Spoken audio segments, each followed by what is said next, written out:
হাইকোর্টে দেবকুমার বাবুর মামলা শেষ হয়ে গেছিল মাঘ মাসের মাঝামাঝি। শীত আস্তে আস্তে কমতে আরম্ভ করেছে। মাঝে মাঝে দক্ষিণা বাতাস গায়ে লাগিয়ে অদূর বসন্তের বার্তা জানিয়ে দিলেও সকালবেলা সোনালি রোদটুকু এখনো বেশ মিঠেই লাগে। সেদিন সকালে আমি একা জানলার ধারে বসে রোদ পোহাচ্ছি আর খবরের কাগজের পাতা উল্টাচ্ছিলাম। ব্যোমকেশ ব্রেকফাস্ট শেষ করে কি একটা কাজে বাইরে গেছিল, বলে গেছিল ফিরতে 10টা বাজবে। খবরের কাগজে দেবকুমার বাবুর মোকদ্দমার শেষ কিস্তির বিবরণ বেরিয়েছিল। কাগজে বিবরণ পড়বার আমার কোনো দরকার ছিল না, কারণ আমি ও ব্যোমকেশ মোকদ্দমার সময় বরাবরই এজলাসে হাজির ছিলাম। তাই অলসভাবে কাগজের পাতা উল্টাতে উল্টাতে ভাবছিলাম দেবকুমার বাবুর অসম্ভব জেদের কথা। তিনি একটু নরম হলে হয়তো এত বড় খুনের মোকদ্দমা চাপা পড়ে যেত, কারণ রাজনীতি পিনাল কোডের শাসন মেনে চলে না। কিন্তু সেই যে তিনি জেদ ধরে বসলেন আবিষ্কারের ফর্মুলা কাউকে বলবেন না, সেই জেদ থেকে কেউ তাকে টলাতে পারল না। দেশলাই কাঠির কেমিক্যাল অ্যানালিসিস করেও বিষের মূল উপাদান ধরা গেল না। অগত্যা আইনের নাটক যথারীতি অভিনীত হলো এবং এই শোচনীয় ব্যাপারের শেষ অঙ্কে জবনিকা পড়ে গেল। চিন্তা ও কাগজ পড়ার মধ্যে মনটা আনাগোনা করছিল। এমন সময় পাশের ঘরে টেলিফোন বেজে উঠল। উঠে গিয়ে ফোন ধরলাম। দারোগা বীরেন বাবু থানা থেকে ফোন করেছেন। তার গলায় একটা উত্তেজিত ব্যগ্রতার আভাস পেলাম। ব্যোমকেশ বাবু আছেন? না, তিনি তো বেরিয়েছেন। কোনো জরুরি দরকার কি? হ্যাঁ, তিনি কখন ফিরবেন? 10টার সময়। আচ্ছা, আমিও 10টার সময় গিয়ে পৌঁছবো। একটা খারাপ খবর আছে। খবরটা কি জিজ্ঞেস করার আগেই বীরেনবাবু ফোনটা কেটে দিলেন। ফিরে গিয়ে বসলাম। ঘড়িতে দেখলাম বেলা 9টা। মনটা ছটফট করতে লাগলো, কিন্তু খবরের কাগজটা তুলে যথাসম্ভব ধীরভাবে 10টা বাজার প্রতীক্ষা করতে লাগলাম। কিন্তু 10টা পর্যন্ত অপেক্ষা করতে হলো না। 9:30 পরেই ব্যোমকেশ ফিরল। বীরেনবাবু ফোন করেছেন শুনে চমকে উঠে বলল, তাই নাকি? আবার কি হলো? আমি নীরবে মাথা নাড়লাম। ব্যোমকেশ তখন পুঁটিরামকে ডেকে চায়ের জল চড়াতে বলল, কারণ বীরেনবাবুকে অভ্যর্থনা করতে হলে চায়ের আয়োজন চাই। চা সম্বন্ধে তাঁর একটা এমন অকুণ্ঠ উদারতা আছে যে তুচ্ছ সময় অসময়ের চিন্তা তাকে সংকুচিত করতে পারে না। চায়ের হুকুম দিয়ে ব্যোমকেশ চেয়ারে হেলান দিয়ে বসে সিগারেট বার করল। একটা সিগারেট ঠোঁটে ধরিয়ে পকেট থেকে দেশলাই বার করতে গিয়ে বলল, বীরেনবাবু যখন বলেছেন খারাপ খবর, তার মানে গুরুতর কিছু হয়তো। ব্যোমকেশ হঠাৎ থেমে গেল। আমি মুখ তুলে দেখলাম সে অবাক হয়ে হাতে ধরা দেশলাইয়ের বাক্সটার দিকে তাকিয়ে আছে। ব্যোমকেশ মুখ থেকে না জ্বালানো সিগারেটটা নামিয়ে আস্তে আস্তে বলল, এ তো বড় আশ্চর্য ব্যাপার দেখছি। এই দেশলাইয়ের বাক্স আমার পকেটে কোথা থেকে এলো? কোন দেশলাইয়ের বাক্স? ব্যোমকেশ বাক্সটা আমার দিকে ফেরালো। দেখে কিছু বুঝতে পারলাম না। সাধারণ দেশলাইয়ের বাক্স যেমন হয়ে থাকে তেমনই, কোনো বৈশিষ্ট্য নেই। আমি অবাক হয়ে তাকিয়ে আছি দেখে ব্যোমকেশ আগের মতোই আস্তে আস্তে বলল, দেখতে পাচ্ছ বোধহয় বাক্সটার ওপর যে লেবেল মারা আছে তাতে একজন সত্যাগ্রহী কুড়ুল কাঁধে করে তাল গাছ কাটতে যাচ্ছে, অথচ আমাদের বাসায়। আমি তাড়াতাড়ি বললাম, বুঝেছি, ঘোড়া মার্কা ছাড়া অন্য কোনো দেশলাই আসে না। ঠিক। সুতরাং আমি যখন বেরিয়েছিলাম তখন আমার পকেটে স্বভাবতই ঘোড়া মার্কা দেশলাই ছিল। ফিরে এসে দেখছি সেটা সত্যাগ্রহীতে পরিণত হয়েছে। এখন প্রশ্ন হচ্ছে, আজকালকার এই স্বরাজ সাধনার যুগেও এতটা পরিবর্তন সম্ভব হয় কি করে? তারপর গলা চড়িয়ে ডাকলো, পুটিরাম। পুটিরাম এলো। আগে বাবু, এবার বাজার থেকে কোন মার্কা দেশলাই এনেছো? ওই যেটা নিয়ে আসি, ঘোড়া মার্কা। কত এনেছো? আগে 1 বান্ডিল এনেছি বাবু। সত্যাগ্রহী মার্কা আনোনি তো? আগে না। বেশ, যাও। পুটিরাম প্রস্থান করল। ব্যোমকেশ ভুরু কুচকে দেশলাইয়ের বাক্সর দিকে তাকিয়ে রইল। ভাবতে ভাবতে বলল, মনে পড়ছে, ট্রামে যেতে যেতে সিগারেট ধরিয়েছিলাম, তখন পাশের ভদ্রলোক দেশলাইটা চেয়ে নিয়েছিলেন। তিনি সিগারেট ধরিয়ে সেটা ফেরত দিলেন, আমি না দেখেই পকেটে ফেললাম। অজিত! কি? উঠে দাঁড়িয়ে সে বলল, অজিত, সেই লোকটাই দেশলাইয়ের বাক্স বদলে নিয়েছে।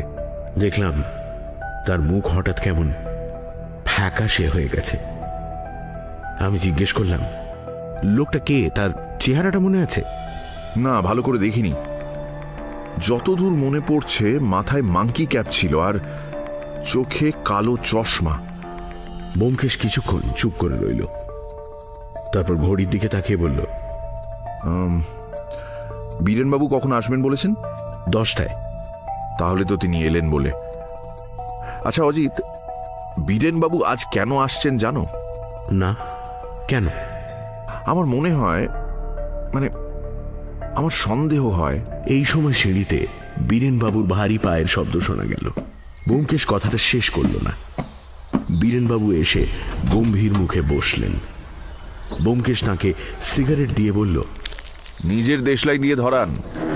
দেবকুমার বাবুর দেশলাইয়ের বাক্স কবে চুরি গেল? পরশু। বলেই বীরেনবাবু বিস্ফারিত চোখে চাইলেন।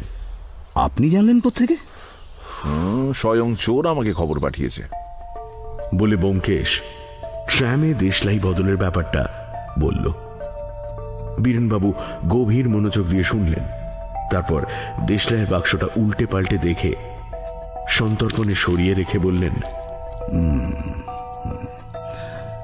এর মধ্যে একটা মারাত্মক কাঠি আছে। বাপ! লোকটা কে আপনার কিছু সন্দেহ হয় না? না, তবে যেই হোক আমাকে যে মারতে চায় তাতে সন্দেহ নেই। কিন্তু কেন? এত লোক থাকতে আপনাকেই বা মারতে চাইবে কেন? আমি বললাম, হয়তো সে মনে করে ব্যোমকেশকে মারতে পারলে তাকে ধরা কঠিন হবে, তাই আগে ভাগেই ব্যোমকেশকে সরাতে চায়। ব্যোমকেশ মাথা নাড়ল। আমার তা মনে হয় না। পুলিশের অসংখ্য কর্মচারী রয়েছেন যারা বুদ্ধিতে, কর্মদক্ষতায় আমার চেয়ে কোনো অংশে কম নয়। এই বীরেনবাবুর কথাই ধরো না। চোরের যদি সেই উদ্দেশ্যই থাকতো তাহলে সে আমাকে না মেরে বীরেনবাবুকে মারবার চেষ্টা করত। প্রশংসাটা কিছু মারাত্মক জাতীয় হলেও দেখলাম বীরেনবাবু মনে মনে খুশি হয়েছেন। বললেন, না না, তবে অন্য কি কারণ থাকতে পারে? ব্যোমকেশ ভাবতে ভাবতে বলল, সেইটাই ঠিক ধরতে পারছি না। যতদূর মনে পড়ছে আমার ব্যক্তিগত শত্রু কেউ নেই। বীরেনবাবু একটু অবাক হয়ে বললেন, বলেন কি মশাই? আপনি এতদিন ধরে চোর ছেঁচোর বদমাইশের পেছনে লেগে আছেন আর আপনার শত্রু নেই? আমাদের পেশাই তো শত্রু তৈরি করা। এই সময় পুঁটিরাম চা নিয়ে এলো।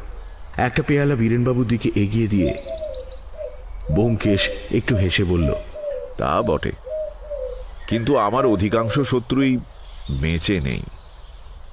যা হোক, এবার বলুন তো কি করে জিনিসটা চুরি গেল? বীরেনবাবু চায়ে একটা চুমুক দিয়ে বললেন, ঠিক কি করে চুরি গেল তা বলা কঠিন। আপনি তো জানেন দেশলাইয়ের বাক্সটা দেবকুমার বাবুর মোকদ্দমায় এক্সিবিট ছিল, কাজেই সেটা পুলিশের তত্ত্বাবধান থেকে কোর্টের এলাকায় গিয়ে পড়েছিল। পরশু মোকদ্দমা শেষ হয়েছে, তারপর থেকে সেটা আর পাওয়া যাচ্ছে না। তারপর আর কি, সন্দেহের ওপর কয়েকজন আর্দালি আর নিম্নতন কর্মচারীকে অ্যারেস্ট করা হয়েছে, কিন্তু ওই পর্যন্ত আর কিছু হচ্ছে না। এ নিয়ে ভেতরে ভেতরে মহা হইচই পড়ে গেছে। খোদ গভর্নমেন্টের পর্যন্ত টনক নড়েছে। এখন আপনি একমাত্র ভরসা। তা আমাকে কি করতে হবে? খাস ইন্ডিয়া গভর্নমেন্ট থেকে হুকুম এসেছে, চোর ধরা পড়ুক বা না পড়ুক দেশলাইয়ের বাক্স উদ্ধার করা চাই। এর উপর নাকি আন্তর্জাতিক শান্তি নির্ভর করছে। বুঝলুম, কিন্তু আমাকে যে আপনি এ কাজে ডাকছেন, এতে কর্তৃপক্ষের মত আছে কি? আছে। আপনাকে তাহলে সব কথা বলি। দেশলাইয়ের বাক্স লোপাট হওয়ার সঙ্গে সঙ্গে কেসটা সিআইডি পুলিশের হাতে যায়, কিন্তু আজ 3 দিন ধরে অনুসন্ধান করেও তারা কোনো হদিশ বার করতে পারেনি। এদিকে প্রত্যহ 3-4 বার গভর্নমেন্টের কড়া তাগাদা আসছে। তাই শেষ পর্যন্ত বড় সাহেব আপনার সাহায্য তলব করেছেন। তার বিশ্বাস এই ব্যাপারে সমাধান যদি কেউ করতে পারে তা সে আপনি। ব্যোমকেশ উঠে একবার ঘরময় পায়াচারি করল, তারপর বলল, তাহলে আর কোনো কথা নেই, কিন্তু আমি একবার কমিশনার সাহেবের সঙ্গে দেখা করতে চাই। আপনি যখন যাবেন তখনই তার সঙ্গে দেখা হবে। বেশ। একটু চিন্তা করে ব্যোমকেশ বলল, আজ আর নয়, কাল তার সঙ্গে দেখা করব। আজকে দিনটা আমাকে ভাবতে দিতে হবে। বীরেনবাবু বললেন, কিন্তু যতই দেরি হবে। যে আমি বুঝেছি, কিন্তু তাড়াতাড়ি যা হোক একটা কিছু করলেই তো হবে না। একটা অজানা লোককে ধরতে হবে, অথচ এমন সূত্র কোথাও নেই যা ধরে তার কাছে পৌঁছতে পারা যায়। একটু বিবেচনা করে পন্থা স্থির করতে হবে না? তা বটে। ইতিমধ্যে যে লোকগুলিকে গ্রেপ্তার করা হয়েছে তাদের কাছ থেকে যদি কোনো স্বীকারোক্তি আদায় করতে পারেন তার চেষ্টা করুন। যদি বীরেনবাবু গম্ভীর মুখে একটু হাসলেন। 3 দিন ধরে অনবরত সে চেষ্টা হচ্ছে, কোনো ফল হয়নি। আপনি যদি চেষ্টা করে দেখতে চান তো দেখতে পারেন। ব্যোমকেশ বিরস স্বরে বলল, পুলিশের চেষ্টা যখন বিফল হয়েছে তখন আমি কিছু করতে পারবো বলে তো মনে হয় না। তারা হয়তো নির্দোষ। যাক, তাহলে ওই কথা রইল। কাল আমি সাহেবের সঙ্গে দেখা করব, তারপর যা হোক একটা কিছু করা যাবে। এ ব্যাপারে আমার নিজের যথেষ্ট স্বার্থ রয়েছে, কারণ চোর মহাশয় প্রথমে আমার ওপরেই কৃপা দৃষ্টিপাত করেছেন। তার আর কিছুক্ষণ পরে বীরেনবাবু উঠলেন। তিনি প্রস্থান করলে ব্যোমকেশ উঠে গিয়ে দেশলাইয়ের বাক্সটা নিজের লাইব্রেরি ঘরে রেখে এলো। তারপর পেছনে হাত রেখে গম্ভীর মুখে ভুরু কুচকে ঘরময় পায়াচারি করতে লাগলো। 11টা বেজে গেলে পুটিরাম এসে স্নানের তাগাদা দিয়ে গেল, কিন্তু তার কথা ব্যোমকেশের কানে পৌঁছল না। সে অন্যমনস্কভাবে একটা দিয়ে আগের মতোই ঘুরে বেড়াতে লাগলো। এই সময় পিয়নও এলো। একখানা খাম ব্যোমকেশের হাতে দিয়ে বলল, দেখুন তো এটা আপনার চিঠি কিনা। ব্যোমকেশ খামের শিরোনাম দেখে বলল, হ্যাঁ আমারই। কেন বলো দেখি?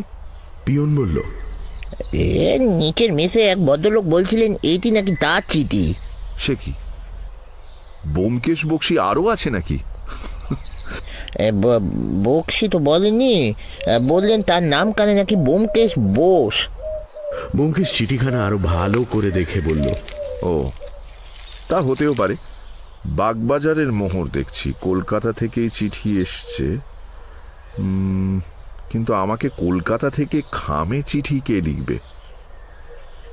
যাই হোক, খুলে দেখলেই বোঝা যাবে যদি আমার না হয়। কিন্তু নিচের মেসে ব্যোমকেশ নামে আরো একজন আছেন, এই খবর তো জানতাম না। ব্যোমকেশ কাগজ কাটার ছুরি দিয়ে খামটা কেটে চিঠিটা বার করল, তার উপর চোখ বুলিয়ে আমার দিকে বাড়িয়ে দিয়ে বলল, আমার নয়, কোকোনদ গুপ্ত। অদ্ভুত নাম, কখনো শুনেছি বলে তো মনে হয় না। চিঠিতে লেখা ছিল, সম্মান পুরস্কার নিবেদন। ব্যোমকেশ বাবু, অনেক দিন আপনার সহিত দেখা হয় নাই, কিন্তু তবু আপনার কথা ভুলিতে পারি নাই। আবার সাক্ষাতের জন্য উন্মুখ হইয়া আছি, চিনিতে পারিবেন তো? কি জানি অনেকদিন পরে দেখা, হয়তো অধমকে না চিনিতেও পারেন। আপনার কাছে আমি অশেষভাবে ঋণী।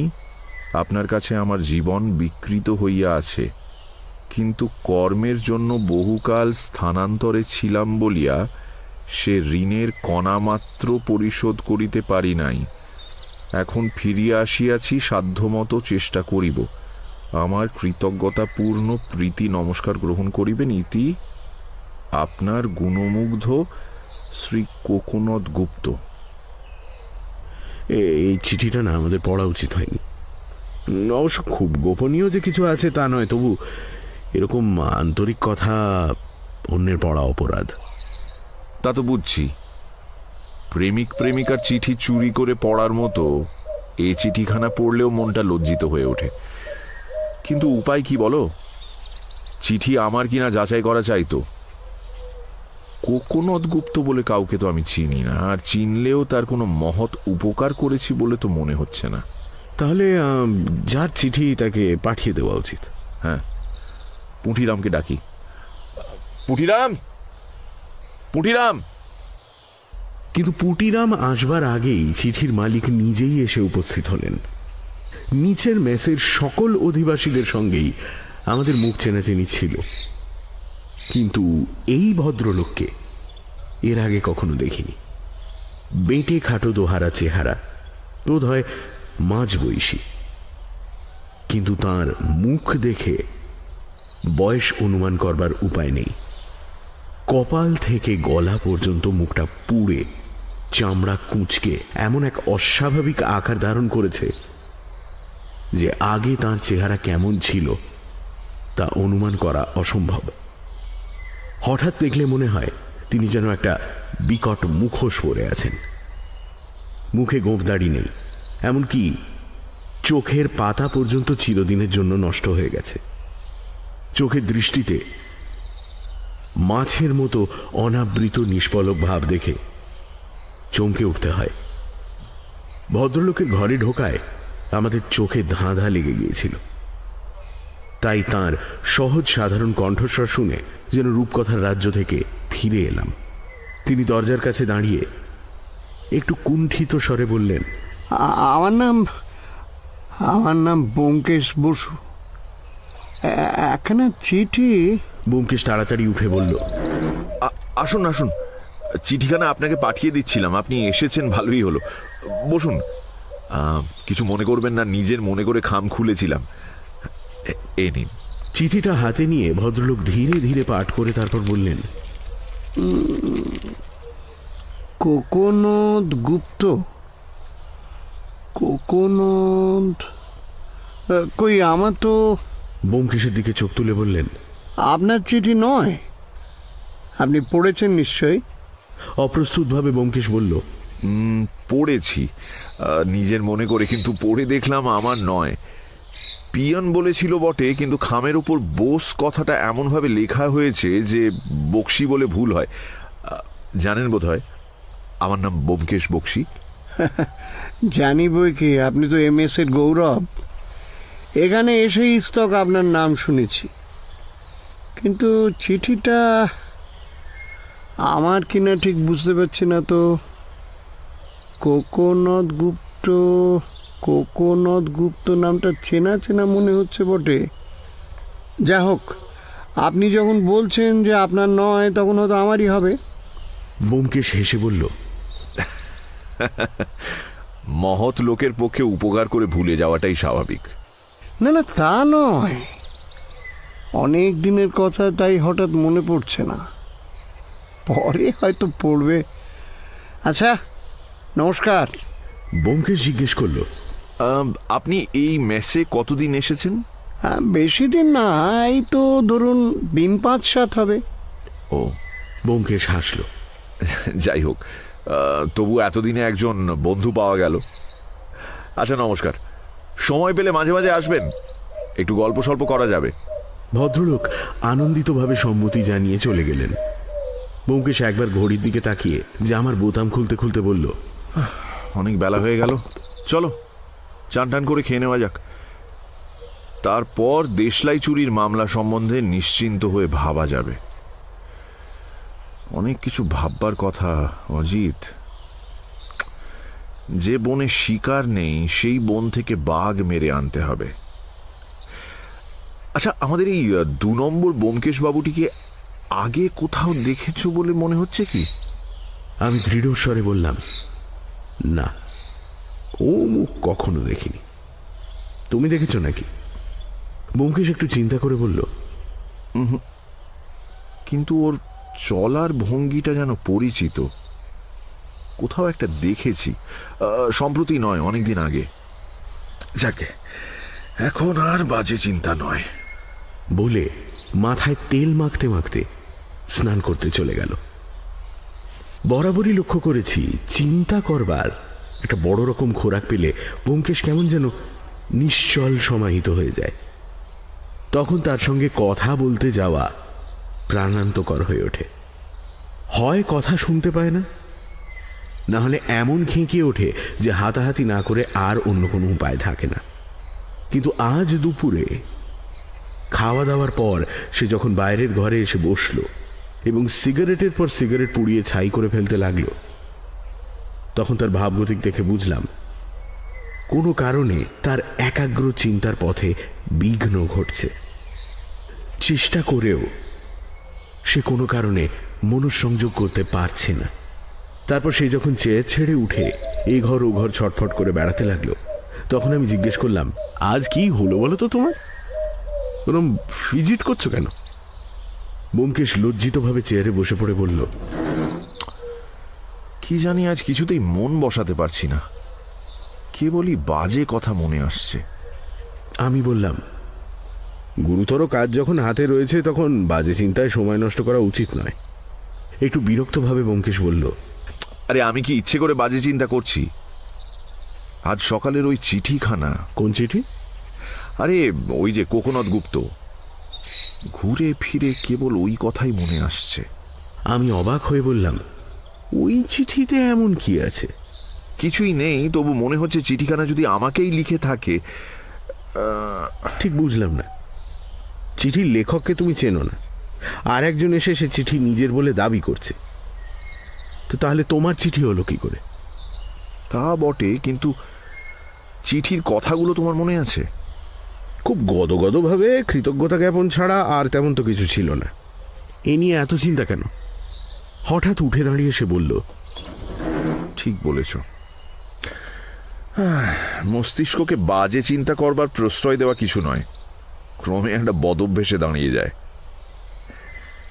না, এখন কেবল দেশলাইয়ের বাক্স ধ্যান জ্ঞান করব। আমি লাইব্রেরিতে চললাম, চা তৈরি হলে ডেকো। বলে লাইব্রেরি ঘরে ঢুকে যেন বাজে চিন্তাকে বাইরে রাখার জন্য ব্যোমকেশ দরজা বন্ধ করে দিল।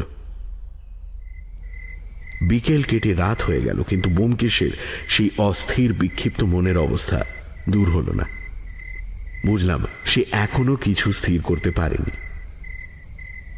গভীর রাতে লেপুড়ি দিয়ে ঘুমোচ্ছি, এমন সময় হঠাৎ ব্যোমকেশের ঠেলা খেয়ে জেগে উঠলাম।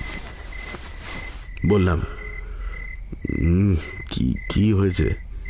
ব্যোমকেশ বলল, ওহে অজিত, একটা মতলব মাথায় এসেছে।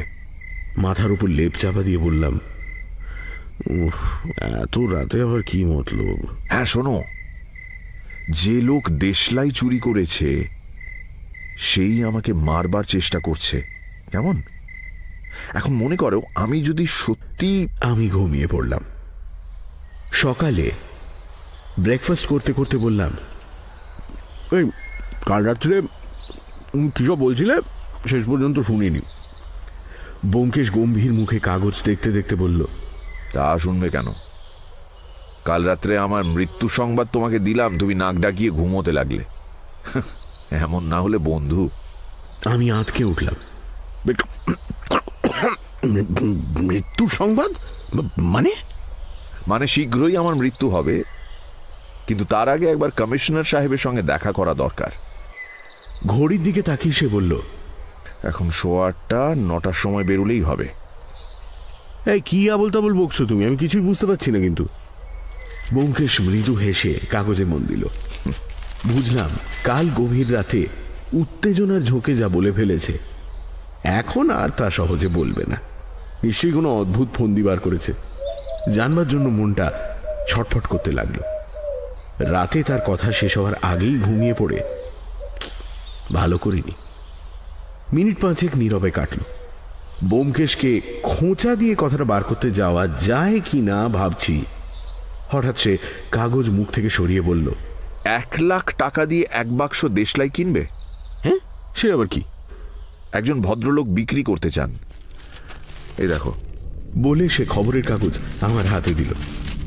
দেখলাম দ্বিতীয় পৃষ্ঠার মাঝখানে ব্র্যাকেট দিয়ে ঘেরা একটি বিজ্ঞাপন বেরিয়েছে। 1 বাক্স দেশলাইয়ের বিক্রি আছে, দাম 1 লক্ষ টাকা। বাক্সে 20টি কাঠি আছে, প্রত্যেকটির মূল্য 5,000। খুচরো কেনা যায়। ক্রেতা নিজের নাম ঠিকানা দিয়ে কাগজে বিজ্ঞাপন দিন। এই অমূল্য দ্রব্য মাত্র 7 দিন বাজারে থাকবে, তারপর বিদেশে রপ্তানি হবে। ক্রেতাগণ তৎপর হন। আমি যতক্ষণ এই বিস্ময়কর বিজ্ঞাপন পড়ছিলাম ততক্ষণ ব্যোমকেশ বাইরে যাবার জন্য তৈরি হচ্ছিল। আমি হতভম্ব মুখে তার দিকে তাকাতে সে বলল, অতি বিচক্ষণ লোক। দেশলাইয়ের বাক্স চুরি করে এখন আবার সেইটাই গভর্নমেন্টকে বিক্রি করতে চান, আর গভর্নমেন্ট না কিনলে জাপান কিংবা ইটালিকে বিক্রি করবেন এই ভয়ও দেখিয়েছেন। চলো। কোথায়? খবরের কাগজের অফিসে গিয়ে খোঁজ নেওয়া যাক কিছু পাওয়া যায় কিনা, যদিও সে সম্ভাবনা কম। দ্রুত জুতো জামা পরে ব্যোমকেশের সঙ্গে বেরিয়ে গেলাম। কালকেতুর অফিসে গিয়ে এডিটর সাহেবের সঙ্গে দেখা করতে দেরি হলো না। ব্যোমকেশের প্রশ্ন শুনে তিনি বললেন, বিজ্ঞাপন বিভাগ আমার খাস এলাকায় নয়, তবু এই বিজ্ঞাপনটা সম্বন্ধে আমি জানি। ইনশিওর করা খামখানা আমার হাতেই এসেছিল, মনেও আছে। তার কারণ এমন আশ্চর্য বিজ্ঞাপন আমরা কখনো পাইনি। ব্যোমকেশ জিজ্ঞেস করল, তাহলে বিজ্ঞাপনদাতা লোকটিকে আপনি দেখেননি? না, বললুম তো, বিজ্ঞাপনটা ডাকে এসেছিল। খামের মধ্যে 20 টাকার নোট আর বিজ্ঞাপনের খসড়া ছিল। প্রেরকের নাম ছিল না। খুবই আশ্চর্য হয়েছিলুম, কিন্তু তখন আমাদের কাজের সময়, তাই বিজ্ঞাপন বিভাগের ম্যানেজারকে ডেকে খসড়া তাঁর জিম্মায় করে দিই। তারপর ভুলে গিয়েছি। ব্যাপার কি বলুন তো, দেশলাইয়ের বাক্স দেখে মনে হচ্ছে গুরুতর কিছু নাকি? ব্যোমকেশ হেসে বলল, আপনাদের কানে পৌঁছবার মতো এখনো কিছু হয়নি। আচ্ছা, প্রেরক সম্বন্ধে কোনো খবরই দিতে পারেন না? মানে তার ঠিকানা? এডিটর সাহেব মাথা নাড়লেন। খামের মধ্যে নোট আর বিজ্ঞাপন ছাড়া তো না, আর কিছু ছিল না। ইনশিওর করা খামে বিজ্ঞাপন এসেছিল বলছেন। খামের ওপরেও প্রেরকের নাম ঠিকানা ছিল না? ও, ওটা তো খেয়াল করিনি। নিশ্চয়ই ছিল, অন্তত থাকাটা উচিত। যতদূর জানি প্রেরকের নাম ঠিকানা না থাকলে পোস্ট অফিসে তো রেজিস্ট্রি চিঠি জমা নেয় না। টেবিলের পাশে একটা প্রকাণ্ড ওয়েস্ট পেপার বাস্কেট ছিল। এডিটর সাহেব হঠাৎ উঠে গিয়ে তার মধ্যে হাতড়াতে আরম্ভ করলেন। কিছুক্ষণ পরে বিজয় গর্বে সোজা হয়ে দাঁড়িয়ে বললেন, এই তো, এই তো পেয়েছি, এই নিন, এই নিন। সাধারণ সরকারি রেজিস্ট্রি খাম। তার কোণে প্রেরকের নাম ও ঠিকানা রয়েছে। B.K. সিংহ, 1801 সীতারাম ঘোষ স্ট্রিট, কলকাতা। ঠিকানা টুকে নিয়ে ব্যোমকেশ বলল, এ তো আমাদের পাড়াতেই দেখছি। এখন তাহলে উঠলাম। অকারণে বসে থেকে আপনার কাজের ক্ষতি করব না। অশেষ ধন্যবাদ। এডিটর সাহেব বললেন, ধন্যবাদের দরকার নেই, তবে যদি নতুন খবর টবর কিছু আসে আর কি, আগে যেন পাই। জানেন তো, দেবকুমারবাবুর কেসটা আমরাই আগে চেপেছিলুম। আচ্ছা, তাই হবে। বলে আমরা বিদায় হলাম। কালকেতুর অফিস থেকে আমরা সোজা সীতারাম ঘোষ স্ট্রিটে গেলাম। 1801 নম্বর বাড়িটি দোতলা ও ছোট। রেলিংয়ের ওপর লেপ তোষক শুকোচ্ছে। ভেতর থেকে কয়েকটা ছেলে মেয়ের পড়ার গুঞ্জন আসছে। ব্যোমকেশ বলল, ভুল ঠিকানা। যাই হোক, যখন এসেছি তখন খোঁজ নিয়ে যাওয়া যাক। ডাকাডাকি করতে একজন চাকর বেরিয়ে এলো। কাকে চান বাবু? বাবু বাড়ি আছেন? না। এ বাড়িতে কে থাকে? দারোগা বাবু থাকেন। দারোগা বাবু? নাম কি? আগে বীরেন বাবু। ব্যোমকেশ কিছুক্ষণ চাকরের মুখের দিকে হাঁ করে তাকিয়ে রইল। তারপর হঠাৎ হেসে উঠে বলল, ও বুঝেছি, তোমার বাবু বাড়ি এলে বলো ব্যোমকেশ বাবু দেখা করতে এসেছিলেন। বলে হাসতে হাসতে ফিরে চলল। আমি বললাম, বাবা তুমি তো বড় খুশি হয়েছে দেখছি। খুশি হওয়া ছাড়া উপায় কি? লোকটি এমন প্রচন্ড রসিক যে মহাপ্রতাপান্বিত ব্রিটিশ গভর্নমেন্টের সঙ্গে তার রসিকতা করতে বাধে না। এমন লোক যদি আমার সঙ্গে একটু তামাশা করেন, তাহলে আমার খুশি না হওয়াই তো ধৃষ্টতা। যাই হোক, তুমি এখন বাসায় যাও, আমি অন্য কাজে চললাম। ফিরে এসে তোমার সঙ্গে পরামর্শ হবে। হ্যারিসন রোডে এসে পড়েছিলাম। ব্যোমকেশ লাফিয়ে একটা চলন্ত ট্রামে উঠে পড়ল। সেদিন দুপুরবেলা ব্যোমকেশ আমাকে তার প্ল্যানের কথা বলল। প্ল্যান শুনে বিশেষ আশাপ্রদ বোধ হলো না। এ যেন অজ্ঞাত পুকুরে মাছের আশায় ছিপ ফেলা। মাছ আসবে কি না তা নিশ্চিত নয়। আমার মন্তব্য শুনে ব্যোমকেশ বলল, সে তো বটেই। অন্ধকারে ঢিল ফেলছি, লাগবে কিনা জানি না। যদি না লাগে তখন অন্য উপায় বের করতে হবে। জিজ্ঞেস করলাম, এতে কমিশনার সাহেবের মত আছে? আছে। আচ্ছা, আমাকে কিছু করতে হবে? স্রেফ মুখ বুজে থাকতে হবে, আর কিছু নয়। আমি এখনই বেরিয়ে যাব, কারণ মরতে হলে আজই মরতে হবে। একটা দেশলাইয়ের বাক্স আর কদিন চলে? তুমি ইচ্ছে করলে কাল সকালে শ্রীরামপুরে গিয়ে অজ্ঞাত ব্যক্তির লাশ দর্শন করতে পারো। আচ্ছা, ইতিমধ্যে যদি কেউ তোমার খোঁজ করে তাকে কি বলবো? বলবে আমি গোপনীয় কাজে কলকাতার বাইরে গিয়েছি, কবে ফিরবো ঠিক নেই। বীরেনবাবু আজ বিকেলে আসতে পারেন, তাকে ওই একই কথা বলবো? কিছুক্ষণ ভুরু কুচকে থেকে ব্যোমকেশ বলল, হ্যাঁ, তাকেও ওই কথাটাই বলবে। মোট কথা, এ সম্বন্ধে কোনো কথাই কইবেন না, বুঝেছ? বেশ। মনে মনে একটু অবাকই হলাম।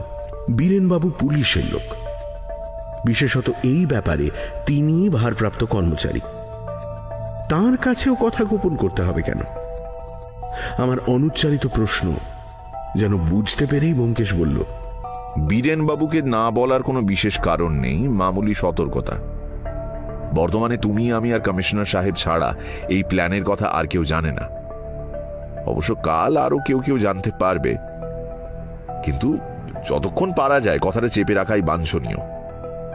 চাণক্য পণ্ডিত বলেছেন, মন্ত্রগুপ্তি হচ্ছে কূটনীতির মুখবন্ধ।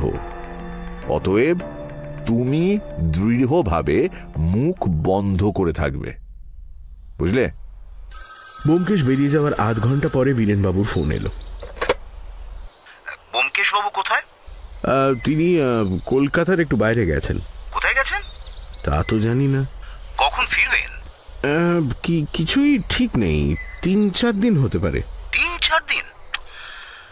আজ সকালে আপনারা আমার বাসায় গিয়েছিলেন কেন?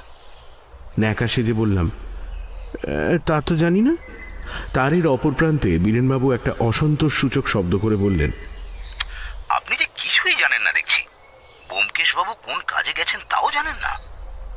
না। বীরেনবাবু সশব্দে ফোন কেটে দিলেন। ক্রমে 4টে বাজল। পুঁটিরামকে চা তৈরি করবার হুকুম দিয়ে এবার কি করব ভাবছি, এমন সময় দরজায় মৃদু টোকা পড়ল। উঠে দরজা খুলে দেখলাম আমাদের আগের দিনের মুখ পোড়া ব্যোমকেশ বাবু। তার হাতে একটি খবরের কাগজ। তিনি বললেন, ব্যোমকেশ বাবু বেরিয়েছেন নাকি? হ্যাঁ, কিন্তু আপনি আসুন না। তার বিশেষ কোনো প্রয়োজন ছিল না। আগের দিনের আমন্ত্রণ স্মরণ করে গল্পগুজব করতে এসেছিলেন। আমিও একলা বিকেলটা কি করব ভেবে পাচ্ছিলাম না। কথা বলার একজন লোক পেয়ে ভালোই লাগলো। ব্যোমকেশ বোস আসন গ্রহণ করে বললেন, আজ কাগজে একটা মজার বিজ্ঞাপন বেরিয়েছে, সেইটা আপনাদের দেখাতে এনেছিলাম। হয়তো আপনাদের চোখে পড়েনি। কাগজটা খুলে আমার দিকে বাড়িয়ে দিয়ে বললেন, দেখেছেন কি? এই রে, এ তো সেই বিজ্ঞাপন। বড় দ্বিধায় পড়লাম।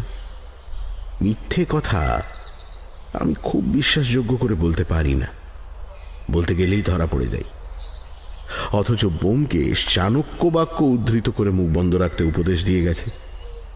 এই রকম সংকটাপন্ন অবস্থায় পড়ে কি বলবো ভাবছি, এমন সময় ব্যোমকেশ বোস মৃদুকণ্ঠে হেসে উঠে বললেন, পড়েছেন, অথচ ব্যোমকেশবাবু কোনো কথা প্রকাশ করতে মানা করে গেছেন না? আমি চুপ করে রইলাম। তিনি বললেন, সম্প্রতি দেশলাইয়ের কাঠি নিয়ে একটা মহা গণ্ডগোল বেঁধে গেছে। এই সেদিন দেবকুমার বাবুর মোকদ্দমা শেষ হলো, তাতেও দেশলাই। আবার দেখছি দেশলাই বাক্সের বিজ্ঞাপন মূল্য 1 লক্ষ টাকা।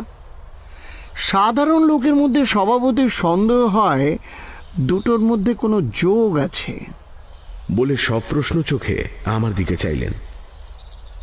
আমি এবারেও চুপ করে রইলাম। কথা বলতে সাহস হলো না। কি জানি আবার হয়তো বেফাস কিছু বলে ফেলবো। যাক ও কথা, আপনি হয়তো মনে করবেন আমি আপনাদের গোপন কথা বার করবার চেষ্টা করছি বলে অন্য প্রসঙ্গ পারলেন। আমি হাঁপ ছেড়ে বাঁচলাম। পুঁটিরাম চা দিয়ে গেল। চায়ের সঙ্গে ক্রিকেট, রাজনীতি, সাহিত্য নানান রকম আলোচনা হলো। দেখলাম ভদ্রলোক বেশ মিশুকে এবং সদালাপি, অনেক বিষয়ে খবর রাখেন। একসময় জিজ্ঞেস করলাম, আচ্ছা আপনি কি করেন?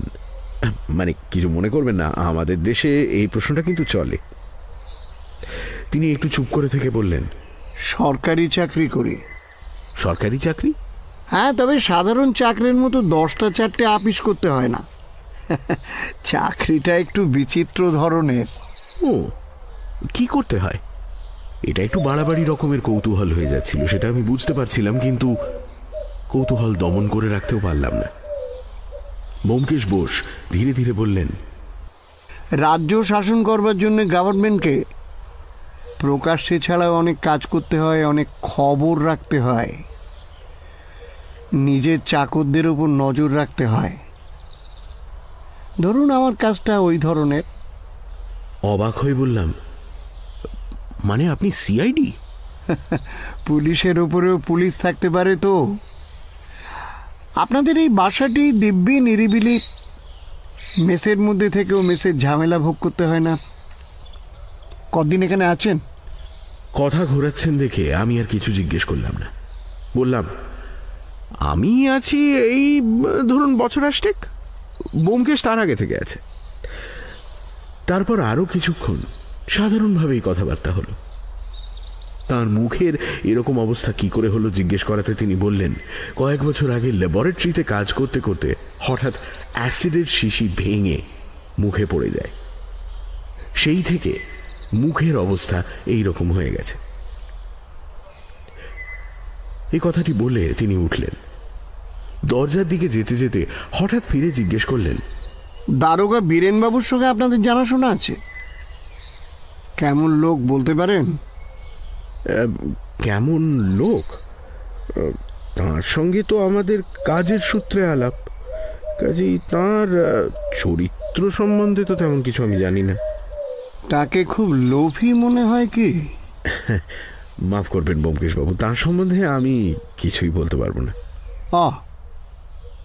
আচ্ছা, আর চললুম।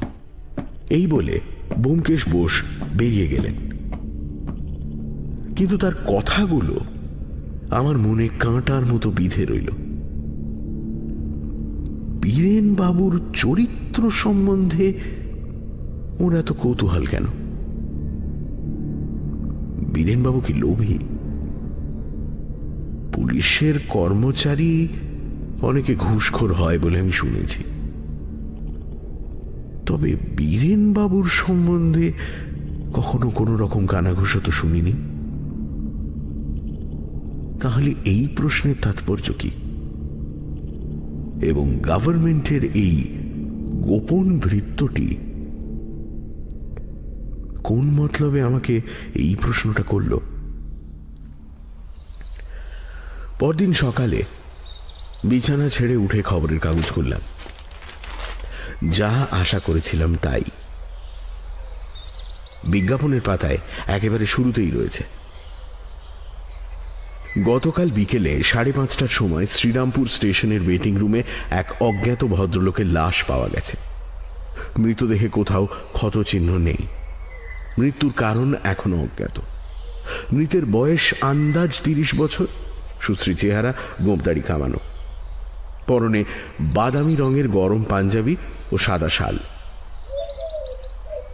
ভদ্রলোক কলকাতা থেকে 4:53 লোকাল ট্রেনে শ্রীরামপুর এসেছিলেন। পকেটে টিকিট পাওয়া গেছে। যদি কেউ লাশ শনাক্ত করতে পারেন, শ্রীরামপুর হাসপাতালে অনুসন্ধান করুন। তাড়াতাড়ি মুখ হাত ধুয়ে কিছু জলখাবার খেয়ে শ্রীরামপুরের উদ্দেশ্যে বেরিয়ে পড়লাম। দোতলা থেকে নেমে একতলা সিঁড়িতে আসতেই পেছন থেকে ডাক পড়ল, ও অজিত বাবু, সকাল না হতে কোথায় চলেছেন? দেখলাম ব্যোমকেশ বোস নিজের ঘরের দরজায় দাঁড়িয়ে আছে। আজ আর মিথ্যে কথা বলতে বাধল না। বেশ সরাত করেই মুখ থেকে বেরিয়ে গেল, যাচ্ছি ওই ডায়মন্ড হারবার একজন বন্ধুর বাড়িতে। বোমকেশ কবে ফিরবে তা কিছু তো ঠিক নেই, তো ভাবলাম দুদিন ঘুরে আসি। তা বেশ বেশ। আজকের খবরের কাগজটা পড়েছেন? কালকে তোখানে বগলে করেই নিয়ে যাচ্ছিলাম। বললাম, হ্যাঁ না এখনো পড়া হয়নি, ওই গাড়িতে পড়ব বলে নেমে গেলাম। রাস্তায় নেমে শিয়ালদার দিকে কিছুটা হেঁটে গেলাম, তারপর সেখান থেকে ট্রাম ধরে হাওড়ার দিকে রওনা দিলাম। নতুন মিথ্যে কথা বলতে আরম্ভ করলে একটু অসুবিধে এই হয় যে ধরা পড়বার লজ্জাটা সবসময় মনে জাগরুক থাকে। ক্রমশ পাকা হয়ে উঠলে বোধ করি এই দুর্বলতাটা কেটে যাবে। যাই হোক, হাওড়া ট্রেনে চেপে বেলা 9:30 আন্দাজ শ্রীরামপুর পৌঁছলাম। হাসপাতালের সামনে একটি ভদ্রলোক দাঁড়িয়েছিলেন। তাঁকে লাশের কথা জিজ্ঞেস করায় তিনি তীক্ষ্ণ দৃষ্টিতে আমাকে আপাদমস্তক নিরীক্ষণ করে দূরের একটি ছোট কুঠুরির দিকে আঙুল দেখিয়ে দিলেন। কুঠুরিটি মূল হাসপাতাল থেকে একটু আলাদা। সামনে একজন পুলিশ প্রহরী দাঁড়িয়ে আছে। কাঁচ ও তারের তৈরি ক্ষুদ্র ঘরটির সামনে গিয়ে আমার অভিপ্রায় ব্যক্ত করলাম। ভেতরে প্রবেশ করতে খুব অসুবিধে হলো না। দেখলাম ঘরের মাঝখানে শানের মতো লম্বা বেদির ওপর বোমকেশ শুয়ে আছে। তার পা থেকে গলা পর্যন্ত একটা কাপড় দিয়ে ঢাকা, মুখ মৃত্যুর কাঠিন্যে স্থির। আমি তার পাশে দাঁড়িয়ে মৃদুস্বরে বললাম, আবু হোসেন জাগো। বোমকেশ চোখ খুলল। কতক্ষণ এইভাবে পড়ে আছো? প্রায় 2 ঘন্টা। একটা সিগারেট পেলে বড় ভালো হতো। একদম নয়, মৃত ব্যক্তিকে পিণ্ডি খেতে শুনেছি, সিগারেট খাওয়া একদম নিষিদ্ধ। ঠিক জানো মনুসংহিতায় কোনো বিধান নেই? না। তারপর কজন লোক দেখতে এলো? মাত্র 3 জন। স্থানীয় লোক, নিতান্তই ওই লোফার ক্লাসের। তাহলে এখনো হতাশ হবার কোনো কারণ নেই। আজ সারা দিন আছে, কালকেও অন্তত সকালবেলাটা তো পাওয়া যাবে। 2 দিন ধরে এখানে পড়ে থাকবে? মনে করো যদি বিজ্ঞাপনটা তাঁর চোখে না পড়ে? চোখে পড়তে বাধ্য। তিনি এখনো অনবরত বিজ্ঞাপন অন্বেষণ করছেন। তা বটে। যাই হোক, এখন আমি কি করব বলো তো? তুমি এই ঘরের কাছাকাছি কোথাও লুকিয়ে বসে থাকো। যারা আসছে তাদের উপর লক্ষ্য রাখো। অবশ্য পুলিশ নজর রেখেছে, যিনি এই হতভাগ্যকে পরিদর্শন করতে আসছেন তারই পেছনে গুপ্তচর লাগছে। কিন্তু অধিকন্তু ন দোষায়। তুমি যদি কোনো চেনা লোক দেখতে পাও তখনই এসে আমাকে খবর দেবে। আমার মুশকিল হয়েছে, চোখ খুলতে পারছি না, কাজেই যাঁরা এখানে পায়ের ধুলো দিচ্ছেন তাদের শ্রীমুখ দর্শন করা হচ্ছে না। মরা যদি মিটমিট করে তাকাতে আরম্ভ করে তাহলে বিষম হইচই পড়ে যাবে কিনা। বেশ, আমি কাছাকাছি রইলুম। পুলিশ আবার হাঙ্গামা করবে না তো? দ্বারের প্রহরীকে চুপি চুপি নিজের পরিচয় দিয়ে যেও, তাহলে আর হাঙ্গামা হবে না।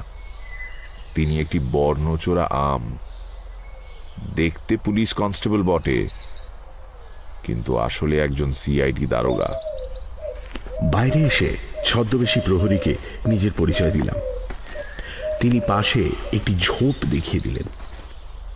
ঝোপটি এমন জায়গায় যে তার আড়ালে লুকিয়ে বসলে বোমকেশের কুঠুরির দরজা পরিষ্কার দেখা যায়, অথচ বাইরের লোক ঝোপের পেছনে যে কেউ রয়েছে তা কোনো মতেই বুঝতে পারবে না। ঝোপের মধ্যে গিয়ে বসলাম। চারিদিক ঘেরা থাকলেও মাথার উপর খোলা। দিব্যি আরামে রোদ পোয়াতে পোয়াতে সিগারেট ধরালাম। ক্রমে বেলা যত বাড়তে লাগলো, দর্শন অভিলাষী লোকের সংখ্যাও 1-2 করে বেড়ে চলল। উৎসুকভাবে তাদের পর্যবেক্ষণ করতে লাগলাম। সকলেই অপরিচিত। চেহারা দেখে মনে হলো অধিকাংশই বেকার লোক একটা নতুন ধরনের মজা পেয়েছে। ক্রমে 11টা বাজল। মাথার উপর সূর্যদেব প্রখর হয়ে উঠতে লাগলেন। গায়ের র্যাপারটা মাথায় চাপা দিয়ে বসে রইলাম। একটা নৈরাশ্যের ভাব ধীরে ধীরে মনের মধ্যে প্রবল হয়ে উঠতে লাগলো। যে ব্যক্তি দেশলাই চুরি করেছে সে শ্রীরামপুরে একজন অজ্ঞাত ব্যক্তির লাশ দেখতে আসবে কেন? আর যদি বা আসে, এতগুলো লোকের মধ্যে তাকেই দেশলাই চোর বলে চিনে নেওয়া কিভাবে সম্ভব হবে? তাহলে বোধহয় সকলের পেছনেই পুলিশ লাগবে। কিন্তু তাতেই বা কি সুবিধা হবে? মনে হলো ব্যোমকেশ বৃথা পণ্ডশ্রম করে মরছে। ব্যোমকেশের ঘরের দিকে তাকিয়ে এই সব কথা ভাবছি এমন সময় চমক ভাঙল। একটি লোক দ্রুত পদে এসে কুঠুরিতে প্রবেশ করল। বোধহয় 5 সেকেন্ড পরেই আবার বেরিয়ে এলো। প্রহরীর প্রশ্নে একবার মাথা নেড়ে দ্রুত বেরিয়ে গেল। লোকটি আমাদের মেসের নতুন ব্যোমকেশ বাবু।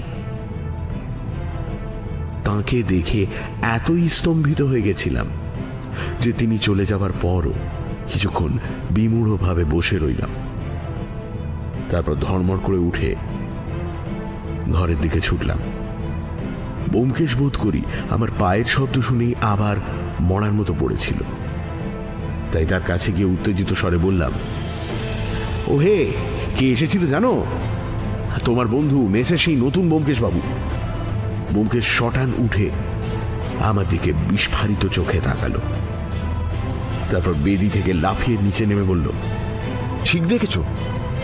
কোনো ভুল নেই? কোনো ভুল নেই। যা, এতক্ষণে হয়তো পালালো। ব্যোমকেশের গায়ে জামা কাপড় ছিল বটে, কিন্তু জুতো পায়ে ছিল না। সেই অবস্থাতেই সে বাইরের দিকে ছুটল। হাসপাতালের সামনে যে ভদ্রলোকটিকে আমি দাঁড়িয়ে থাকতে দেখেছিলাম তিনি তখনও সেখানেই ছিলেন। ব্যোমকেশ তাঁকে জিজ্ঞেস করল, কোথায় গেল?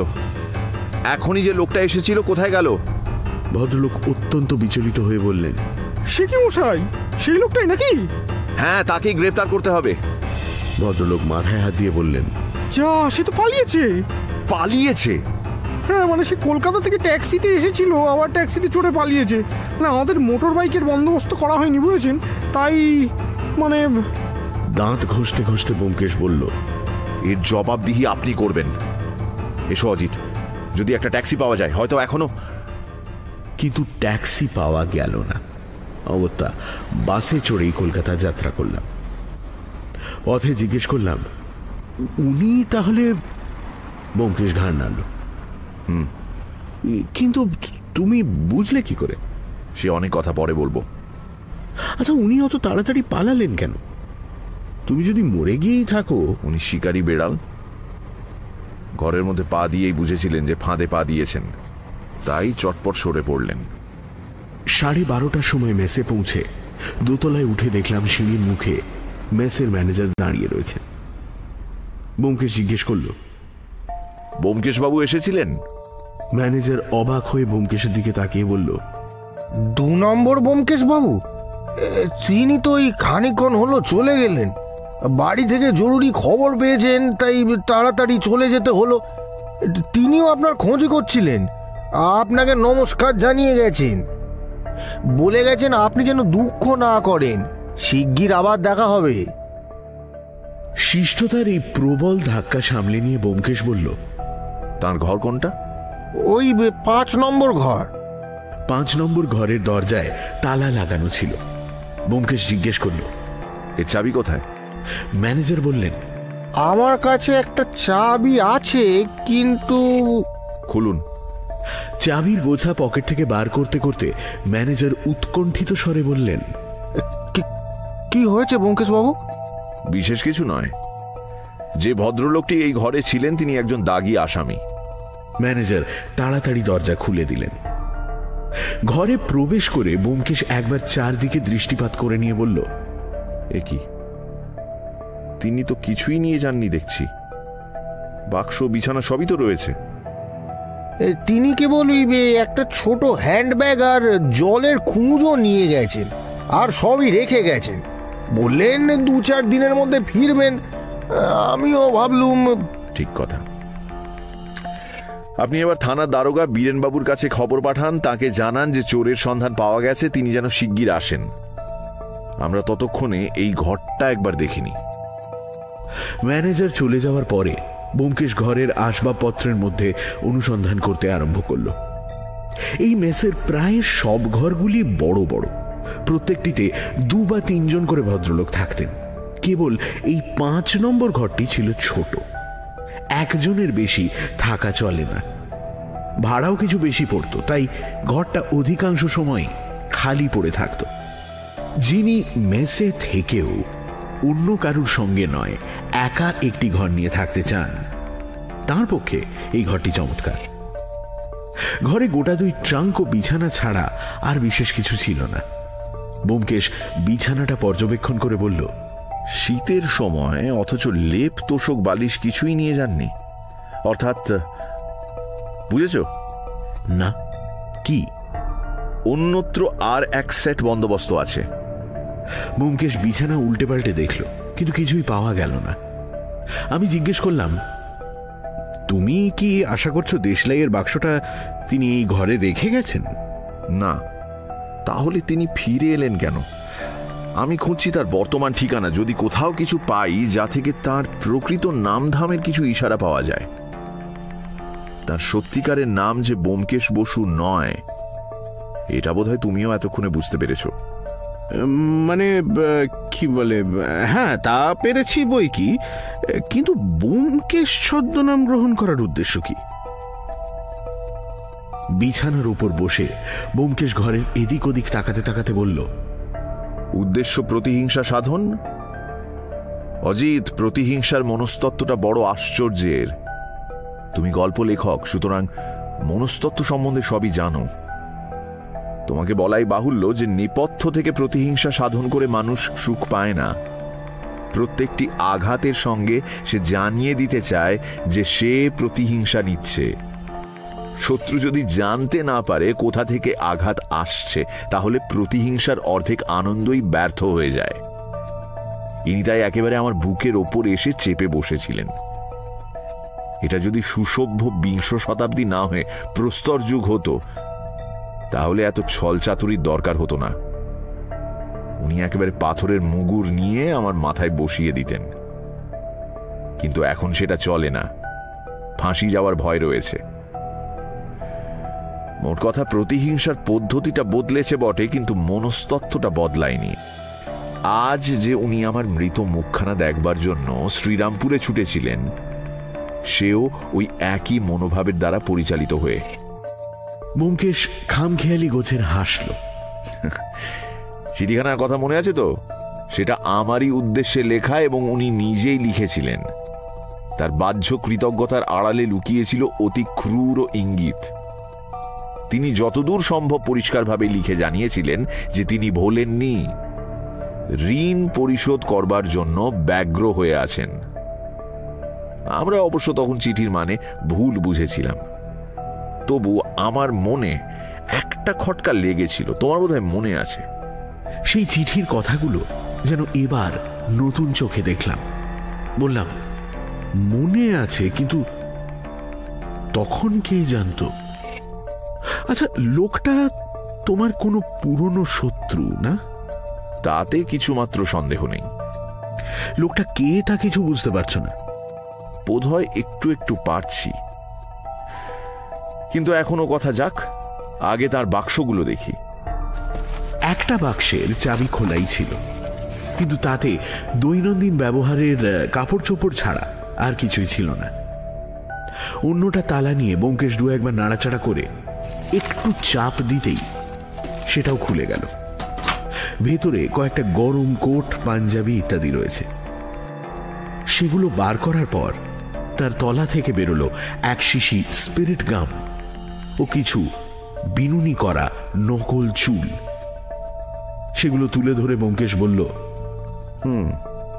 মুখে যার অ্যাসিড ছাপ মেরে দিয়েছে, তাকে মাঝে মাঝে গোঁফদাড়ি পরে ছদ্মবেশ ধারণ করতে হয় বই কি। এইসব পরে সম্ভবত ইনি ট্রামে আমার দেশলাই বদলে নিয়েছিলেন। নকল চুল ইত্যাদি সরিয়ে রেখে ব্যোমকেশ আবার কয়েকটা জিনিস দু হাতে বাক্সর ভেতর থেকে বার করল। বলল, কিন্তু এগুলো কি?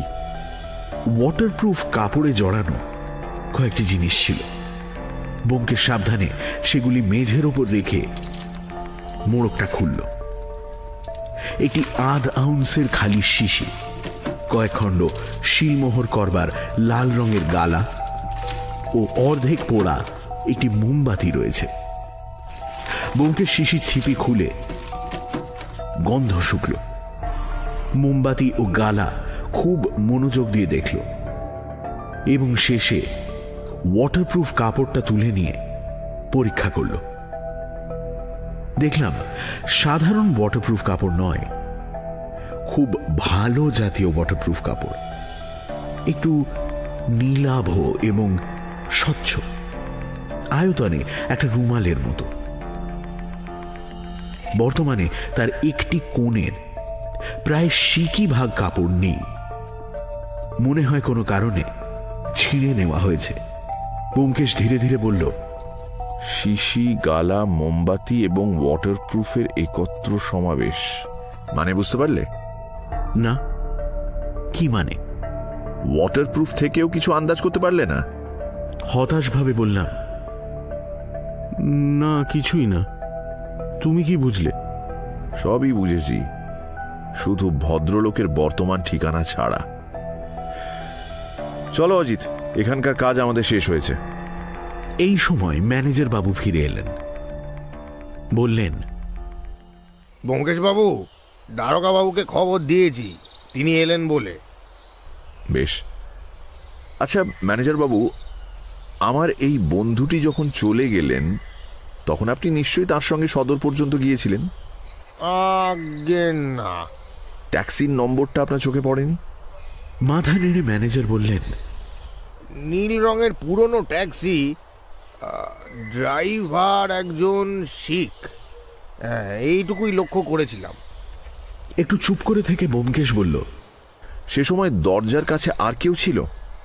ম্যানেজার ভেবে বললেন, ভদ্রলোক কেউ ছিলেন বলে তো মনে পড়ছে না, তবে হ্যাঁ, আপনাদের চাকর পুঁটিরাম দাওয়ায় বসেছিল। আপনারা বাসায় ছিলেন না, তাই সে বোধহয় একটু। নিঃশ্বাস ফেলে ব্যোমকেশ বলল, পুঁটিরাম থাকা না থাকা সমান, সে তো আর ইংরেজি জানে না, কাজেই ট্যাক্সির নম্বর চোখে দেখলেও পড়তে পারবে না। চলো অজিত, 1:30 বাজলো, পেটও বাপান্ত করছে।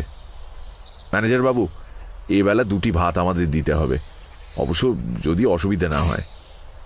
ম্যানেজার সানন্দে বললেন, বিলক্ষণ বিলক্ষণ, ওরে বাবা, অসুবিধা কিসের? ব্যোমকেশ বাবুর, মানে 2 নম্বর ব্যোমকেশ বাবুর ভাত তো হাঁড়িতেই আছে, তিনি তো খাননি। আপনারা স্নান করুন গে, আমি এক্ষুনি খাবার পাঠিয়ে দিচ্ছি, যান। ব্যোমকেশ হেসে বলল, মন্দ ব্যবস্থা নয়। 2 নম্বর ব্যোমকেশ বাবুর বাড়া ভাত 1 নম্বর ব্যোমকেশ বাবু খাবেন। দুনিয়াতে এই ব্যাপার তো হরদম চলছে, কি বলো অজিত? এখন 2 নম্বর ব্যোমকেশ বাবু কোথায় বসে কার ভাত খাচ্ছেন সেইটে জানতে পারলে বড় খুশি হতুম। খাওয়া তখনও শেষ হয়নি। এদিকে বীরেন বাবু এসে হাজির হলেন। কোন রকমে খাওয়া শেষ করে বাইরের ঘরে ঢুকতেই বীরেন বাবু উঠে প্রশ্ন ব্যাকুল চোখে ব্যোমকেশের দিকে তাকালেন। তার সমস্ত দেহ একটা জীবন্ত জিজ্ঞাসা চিহ্নের আকার ধারণ করল। ব্যোমকেশ বলল, আপনার এখনো খাওয়া হয়নি দেখছি। না, খাবার জন্য বাড়ি যাচ্ছিলুম, এমন সময় আপনার ডাক পেলুম। কি হলো ব্যোমকেশবাবু, ধরেছেন তাকে? বলছি, কিন্তু তার আগে আপনাকে কিছু খাবার আনিয়ে দিই। না না, খাবার দরকার নেই, তবে যদি 1 পেয়ালা চা। বেশ, এবং সেই সঙ্গে 2টো নিষিদ্ধ ডিম। পুঁটিরাম। পুঁটিরাম হুকুম নিয়ে প্রস্থান করলে পর ব্যোমকেশ বীরেনবাবুকে সমস্ত ঘটনা প্রকাশ করে বলল। তাকে না বলে এত কাজ করা হয়েছে, এতে বীরেনবাবু একটু আহত হলেন। ব্যোমকেশ তাকে যথাসম্ভব মিষ্টি করে সান্ত্বনা দিল, কিন্তু তাতেও তিনি খানিকটা রেগে গিয়েই বললেন, আমি যদি জানতুম তাহলে সে এমন হাত ফসকে পালাতে পারত না। এখন তাকে ধরা কঠিন হবে। এতক্ষণে হয়তো সে কলকাতা থেকে বহু দূরে চলে গেছে। ব্যোমকেশ মেঝের দিকে তাকিয়ে থেকে বলল, আমার কিন্তু মনে হয় সে কলকাতাতেই আছে, কারণ সে মার্কা মারা লোক। ওরকম মুখ নিয়ে মানুষ বেশি দূর পালাতে পারে না। কলকাতা শহরই তার পক্ষে সবচেয়ে নিরাপদ। তাহলে এখন কর্তব্য কি? তার চেহারার বর্ণনা দিয়ে ইস্তেহার জারি করা ছাড়া তো আর তো কোনো পথ দেখছি না। ওটা তো হাতেই আছে, কিন্তু তার আগে যদি ট্যাক্সির নম্বরটা পাওয়া যেত। ইতিমধ্যে পুঁটিরাম চা ইত্যাদি নিয়ে বীরেনবাবুর সামনে রাখছিল। ব্যোমকেশ তার দিকে ফিরে বলল, পুটিরাম, তোমার ইংরেজি শেখা দরকার। আজই একখানা প্যারি সরকারের ফার্স্ট বুক কিনে আনবে। অজিত আজ থেকে তোমাকে ইংরেজি শেখাবে, কেমন? অবান্তর কথায় বীরেনবাবু বিস্মিতভাবে ব্যোমকেশের দিকে তাকালেন। ব্যোমকেশ বলল, ও যদি ইংরেজি জানতো তাহলে আজ কোনো হাঙ্গামাই হতো না। পুঁটিরামের দরজার কাছে থাকা ও ট্যাক্সি দেখতে পাওয়ার কথা বলে ব্যোমকেশ বিমর্ষভাবে মাথা নাড়ল। পুঁটিরাম মুখের সামনে হাত তুলে একটু কাশল। আগে কি? আগে ও ট্যাক্সির নম্বর আমি দেখেছি। তা দেখেছো, কিন্তু পড়তে তো পারোনি। বাবু, পড়তে পেরেছি। 4-4-এর পিঠে 2টি শূন্যি, তারপর আবার একটি 4। আমরা তিনজন অবাক হয়ে তার দিকে তাকালাম। শেষে ব্যোমকেশ বলল, তুই ইংরেজি পড়তে জানিস? আগে না, তবে ওই ট্যাক্সিতে তো বাংলায় লেখা ছিল বাবু, ওই জন্যই তো চোখে পড়ল। আমরা চোখ গোল গোল করে তার দিকে তাকিয়ে রইলাম। তারপর হঠাৎ ব্যোমকেশ হো হো করে হেসে উঠল। পুঁটিরামের পিঠ চাপড়ে দিয়ে বলল,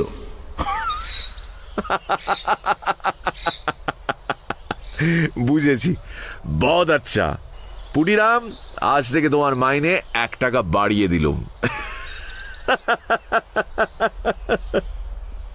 পুঁটিরাম হেসে লজ্জা পেয়ে বলল, আগে বাইরে দাওয়ায় বসছিলাম, ট্যাক্সিতে বাংলা নম্বর দেখে একেবারে অবাক হয়ে গেলাম। তাই তো নম্বরটা মনে আছে হুজুর। বীরেনবাবু বলে উঠলেন, কিন্তু ব্যাপারটা কি? ট্যাক্সিতে বাংলা নম্বর এলো কোত্থেকে? বাংলা নয়, ইংরেজি নম্বরই ছিল, কিন্তু আমাদের ভাগ্যক্রমে সেটা বাংলা হয়ে পড়েছিল। বুঝলেন না? আসলে নম্বরটা ছিল 8008। পুঁটিরাম তাকে পড়েছে 4004। ও, তাহলে আর দেরি করে লাভ কি? বীরেনবাবু, এ তো আপনার কাজ। নীল রঙের গাড়ি, চালক শিখ, নম্বর 8008 খুঁজে বার করতে বেশি কষ্ট হবে না। আপনি তাহলে বেরিয়ে পড়ুন। খবরটা যত শিগগিরই পাওয়া যায় ততই ভালো। হ্যাঁ, আমি এখনই যাচ্ছি। বীরেনবাবু উঠে এক চুমুকে চা শেষ করে বললেন, সন্ধ্যের আগেই আশা করি খবরটা নিয়ে আসতে পারবো। শুধু খবর নয়, একেবারে গাড়ি, ড্রাইভার সব নিয়ে হাজির হবেন। ইতিমধ্যে আমি কমিশনার সাহেবকে টেলিফোনে বলে দিচ্ছি খবরটা। তিনি নিশ্চয়ই ব্যস্ত হয়ে পড়েছেন। বেরোতে বেরোতে বীরেনবাবু জিজ্ঞেস করলেন, আসামির নাম বা পূর্ব পরিচয় সম্বন্ধে আপনি কোনো খবর দিতে পারেন না? নির্ভুল খবর এখনো দিতে পারি কিনা জানি না, তবু এক টুকরো কাগজে একটা নম্বর লিখে ব্যোমকেশ তার হাতে দিয়ে বলল, আলিপুর জেলে এই কয়েদির ইতিহাস খুলে হয়তো কিছু পরিচয় পাওয়া গেলেও পেতে পারেন। লোকটা তাহলে দাগি? আমার তো তাই মনে হয়। কাল সকালে তার খোঁজ করে নম্বরটা বার করেছিলাম, কিন্তু তার জেলের ইতিহাস পড়বার ফুরসত হয়নি। আপনি সরকারি লোক, এই কাজটা সহজেই পারবেন অফিস মারফত, কেমন? নিশ্চয়ই। বীরেনবাবু কাগজটা সাবধানে ভাঁজ করে পকেটে রেখে বেরিয়ে গেলেন। সেদিন সন্ধে আমরা দুজনে বীরেনবাবুর জন্য অপেক্ষা করছিলাম। ব্যোমকেশ তার রিভলভারটা তেল ও ন্যাকড়া দিয়ে পরিষ্কার করছিল। আমি বললাম, ওই হে, বীরেনবাবু তো এখনো এলেন না? এইবার আসবেন। ব্যোমকেশ একবার ঘড়ির দিকে চোখ তুলল। আমি জিজ্ঞেস করলাম, আচ্ছা ব্যোমকেশ, লোকটার আসল নাম কি? তুমি নিশ্চয়ই জানো। আমি তো বলেছি এখনো ঠিক জানি না। আহা, তবু আন্দাজ তো করেছো? তা করেছি, কে লোকটা? আমার চেনা নিশ্চয়ই না? শুধু চেনা নয়, তোমার একজন পুরনো বন্ধু। কিরকম? ব্যোমকেশ একটু চুপ করে থেকে বলল, সেই চিঠিখানাতে কোকোনদ গুপ্ত নাম ছিল মনে আছে বোধহয়। তা থেকে কিছু অনুমান করতে পারো না? কি অনুমান করব? কোকোনদ গুপ্ত তো ছদ্মনাম। সেজন্যই তো তাতে আরো বেশি করে ইঙ্গিত পাওয়া যাবে। মানুষের সত্যিকার নামকরণ হয় সম্পূর্ণ খেয়ালের বশে। অধিকাংশ জায়গায় কানা ছেলের নাম হয় পদ্মলোচন। যেমন তোমার নাম অজিত, আমার নাম ব্যোমকেশ। আমাদের বর্ণনা হিসেবে নাম দুটোর কোনো সার্থকতা নেই, কিন্তু মানুষ যখন ভেবে চিনতে ছদ্মনাম গ্রহণ করে তখন তার মধ্যে অনেকখানি ইঙ্গিত পুরে দেবার চেষ্টা করে। কোকোনদ শব্দটা তোমাকে কিছু মনে করিয়ে দিচ্ছে না? কোনো একটা শব্দগত সাদৃশ্য? আমি ভেবে ভেবে বললাম, কি জানি, আমার তো কোকোনদ না কোকেন ছাড়া আর কিছুর সঙ্গে সাদৃশ্য তো পাচ্ছি না। কোকোনদের সঙ্গে কোকেনের সাদৃশ্য মোটেই কাব্যানুমোদিত নয়, তাই তোমার মন উঠছে না। কেমন? কিন্তু ওই বীরেনবাবু আসছেন, সঙ্গে আরেকজন। অজিত, আলোটা জ্বেলে দাও, অন্ধকার হয়ে গেছে। বীরেনবাবু প্রবেশ করলেন। তার সঙ্গে এক লম্বা শিখ, মুখে গোঁফদাড়ি, মাথায় পাগড়ি। ব্যোমকেশ দুজনকেই বসালো। সময় নষ্ট না করে ব্যোমকেশ শিখ ভদ্রলোককে প্রশ্ন আরম্ভ করল। সে বলল, আজ সকালের আরোহীকে তার বেশ মনে আছে। তিনি বেলা আন্দাজ 10:30টার সময় তার ট্যাক্সি ভাড়া করে শ্রীরামপুরে যান। সেখানে হাসপাতালের কাছে গাড়ি রেখে তিনি হাসপাতালে ঢোকেন। অল্পক্ষণ পরেই আবার ফিরে এসে দ্রুত কলকাতায় ফিরে আসতে আদেশ করেন। কলকাতায় পৌঁছে তিনি এই বাসাতেই নামেন। তারপর সামান্য কিছু জিনিসপত্র নিয়ে আবার গাড়িতে ওঠেন এবং এখান থেকে বউবাজারের কাছাকাছি একটি জায়গায় গিয়ে তিনি শেষবারের মতো গাড়ি থেকে নেমে যান। তিনি ভাড়া ছাড়াও আরো 2 টাকা বকশিশ দিয়েছেন। তাই জন্যই ড্রাইভারের মনে ধারণা হয়েছিল যে ইনি অতিশয় সাধু ব্যক্তি। ব্যোমকেশ জিজ্ঞেস করল, তিনি শেষবার নেমে গিয়ে কি করলেন? শিখ ড্রাইভার বলল, তার যতদূর মনে পড়ে তিনি একজন ঝাঁকা মুটের মাথায় তার ব্যাগ ও জলের কুঁজো জড়িয়ে দিয়ে প্রস্থান করেছিলেন। কোন দিকে গেছিলেন তা অবশ্য সে লক্ষ্য করেনি। তুমি তোমার গাড়ি এনেছো, সেই বাবুটিকে যেখানে নামিয়ে দিয়েছিলে আমাদের ঠিক সেইখানে পৌঁছে দিতে পারবে? শিখ জানালো সে বেশক পারবে। তখন আমরা দুজনে তাড়াতাড়ি তৈরি হয়ে নিচে নামলাম। নীল রঙের গাড়ি বাড়ির সামনেই দাঁড়িয়েছিল। গাড়ির নম্বর 8008ই বটে। আমরা 3 জনে তাতে উঠে বসলাম। শিখ গাড়ি চালিয়ে নিয়ে চলল। রাত হয়েছে। গাড়ির অন্ধকারের মধ্যে বসে বীরেনবাবু হঠাৎ বললেন, আপনার কয়েদির খোঁজ নেওয়া হয়েছিল, তিনিই বটে।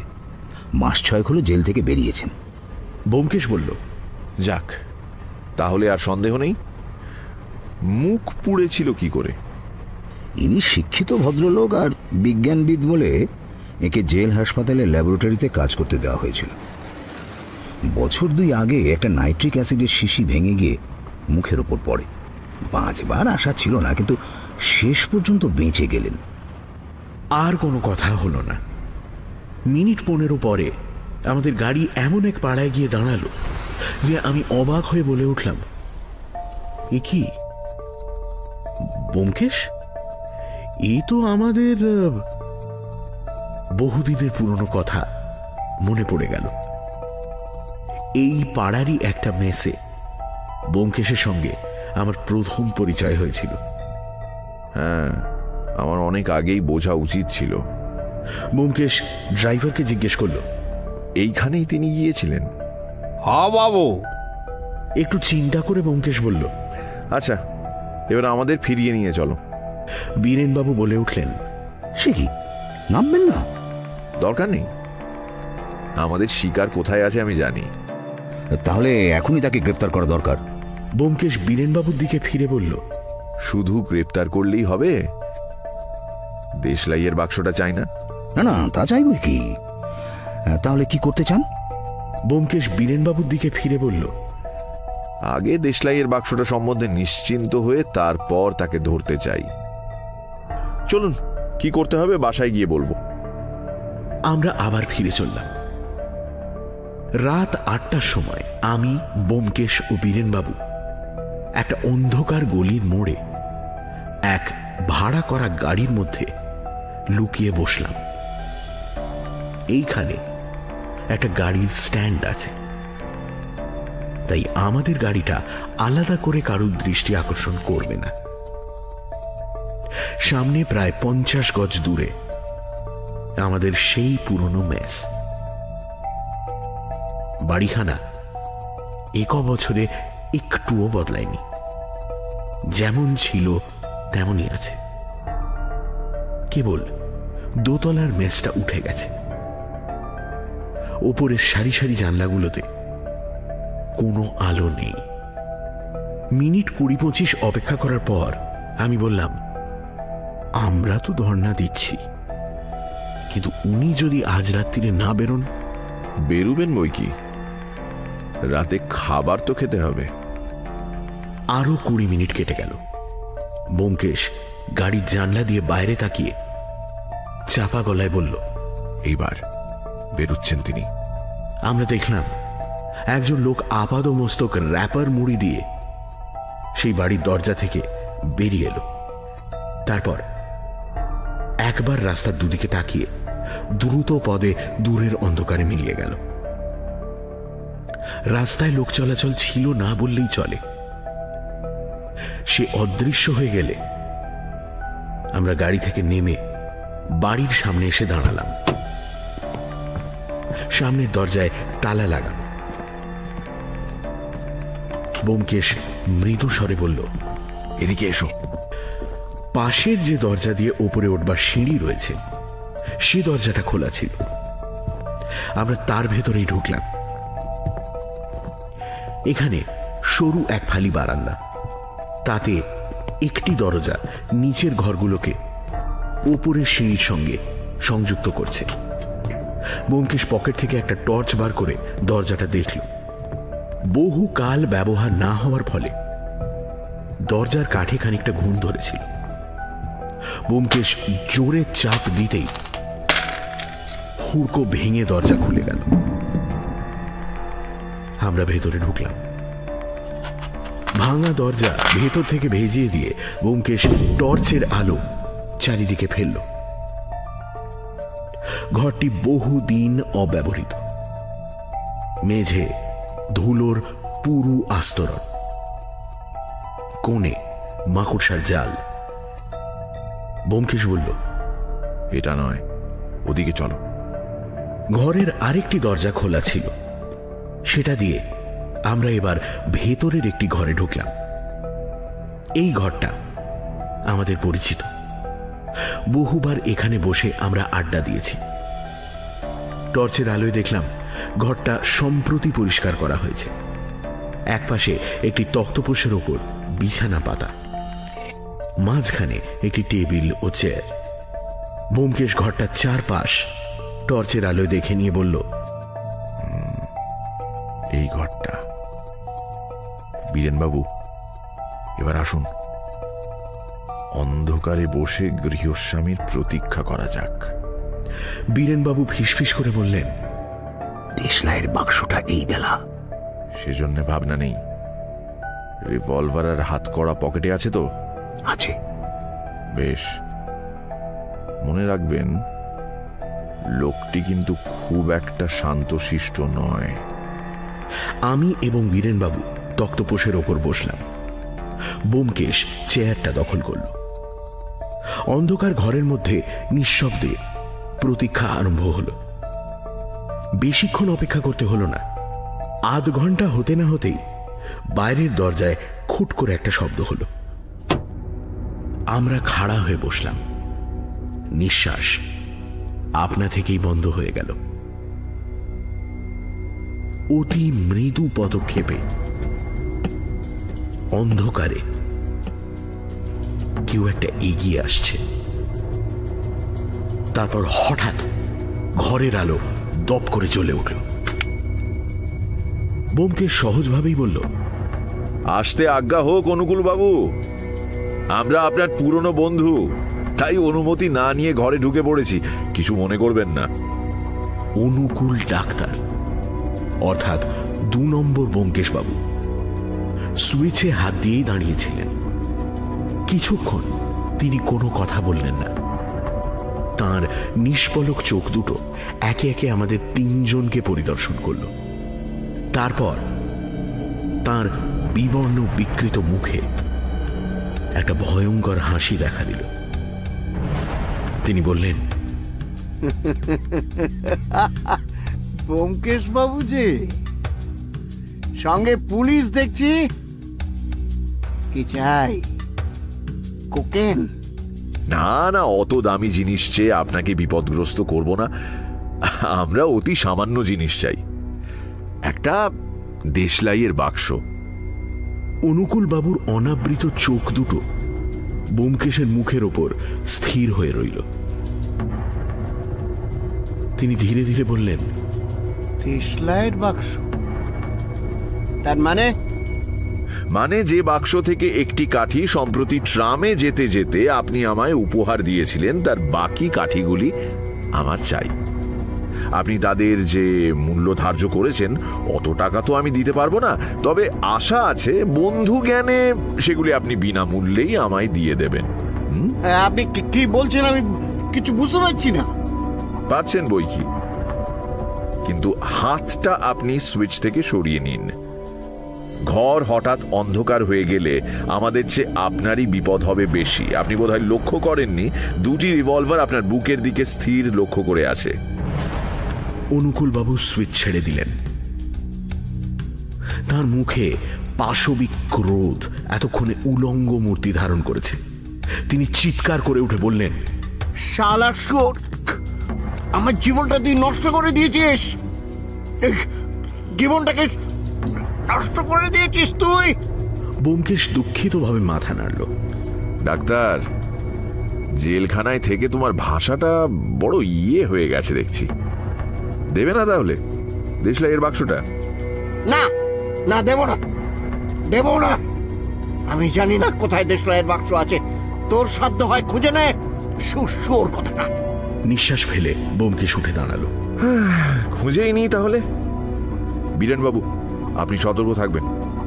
ব্যোমকেশ তক্তপোষের পাশে গিয়ে দাঁড়ালো। গেলাস ঢাকা জলের কুঁজোটা সেখানে রাখা ছিল। সেটা 2 হাত দিয়ে তুলে নিয়ে সে মেঝের ওপর একটা আছাড় মারল। কুঁজো সশব্দে ভেঙে গিয়ে চারিদিকে জল ছড়িয়ে পড়ল। কুঁজোর ভাঙা টুকরোগুলোর মধ্যে থেকে নীল কাপড়ে মোড়া শিশির মতো একটা জিনিস তুলে নিয়ে ব্যোমকেশ আলোর সামনে এসে পরীক্ষা করে বলল, ওয়াটারপ্রুফ, শিশি, শিলমোহর সব ঠিক আছে। শিশিটা ভাঙেনি দেখছি। বীরেনবাবু, দেশলাই পাওয়া গেছে, এবার চোরকে গ্রেপ্তার করতে পারেন। ব্যোমকেশ নিঃশ্বাস ফেলে বলল, এই কাহিনীর মরাল হচ্ছে ভাগ্যাং ফলতি সর্বত্র ন বিদ্যা ন চ পৌরুষং। পুঁটিরাম যদি দাওয়ায় বসে না থাকতো এবং ট্যাক্সির নম্বরটা 8008 না হতো, তাহলে আমরা অনুকূল বাবুকে পেতাম কোথায়?